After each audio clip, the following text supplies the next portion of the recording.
We had a question from Andrew, and he said, what's the best way to use the All-Star break to evaluate past results? This is one way that I've used review mode before, or the actual score mode, to get an idea of how successful my process is overall. This is something that I think can be kind of useful here. So let me run this build, and I'll talk about this a little bit. But obviously, you'll need to have contest data to do this. But what I think is very interesting is to, let me show you guys this real quick.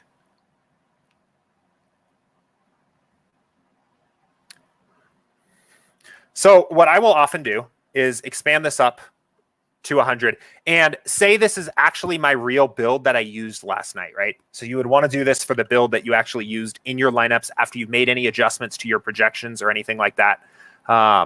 And I think instead of checking for min cash equity like this user's doing, it's interesting to check for top 1% equity, right? So you can update this here to actual score and see what the highest scoring lineups in your pool ended up being.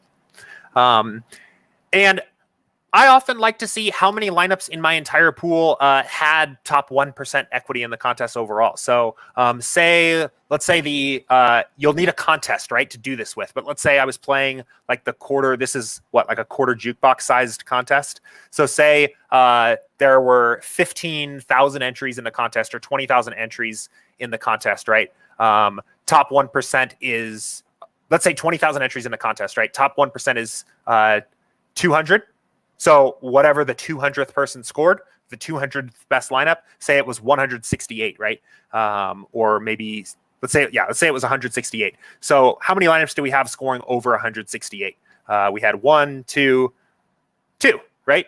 So of our pool of 500, we only had 2 lineups here that were in the top 1%. 2 divided by 500, again, I'm going to get exposed for not being able to do math quickly on the fly, is actually only 0.4%, right? So we underscored this contest overall. Now, the conclusions you can draw from that are maybe not super sophisticated for a single slate, right? You lose a lot of slates. That's DFS. But it can be interesting over a longer period of time to go in and track this. And I guess what you are learning here, right, is that if you are finding maybe that you are building pools of lineups, right, full pools, because again, we're looking at 100, but we sorted by actual score. So we're really looking at the best lineups in our entire pool. If you are finding that you have pools of lineups that are outperforming the 1%, say we had 3% of our total lineups scored in the top 1% of the contest. Even if we didn't get to those lineups, right? They were in our pool. The projections that we entered the contest, whether they were default SaberSim or some custom or some lineups with your tweaks, overall outperformed the average, right? And if you're finding over and over again that you are building lineup pools that look like that, but not finding success over a long period of time. Again, I think this experiment would be like something to run for like at least half of a season before you really tried to say, I'm doing something right or doing something wrong. But say you ran this for the second half of the season and found that in general, you outperform the top 1% of lineups in your entire pool, but maybe didn't find a ton of success. What that might indicate to me is that maybe you should pull off the gas pedal a little bit with your editing of exposures if you are doing that, because what you are doing is building fairly strong pools, but somehow in your exposures are not giving yourself access to some of those lineups with that top 1% equity.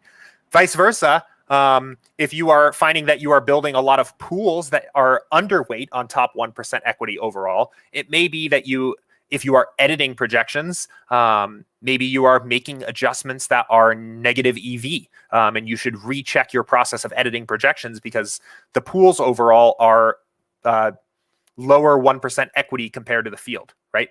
Hopefully that wouldn't happen if you were using default SaberSim projections. I think our back testing overall of the model would probably indicate that that won't happen. But if you are making adjustments and seeing that kind of thing happen overall, those are kind of two ways to maybe backtest or check your projection editing projection editing process, versus your exposure editing process.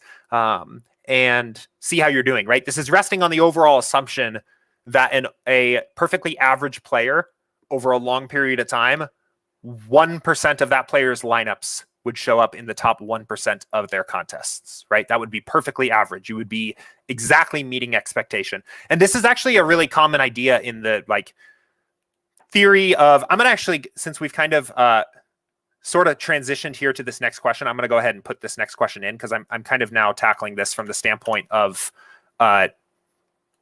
testing your results, back testing, and so on, right? This is actually in general a really strong way to overall check your process for GPPs because there's so much variance. It's so hard to win a contest that it's not always very reliable to look at ROI necessarily for a GPP player.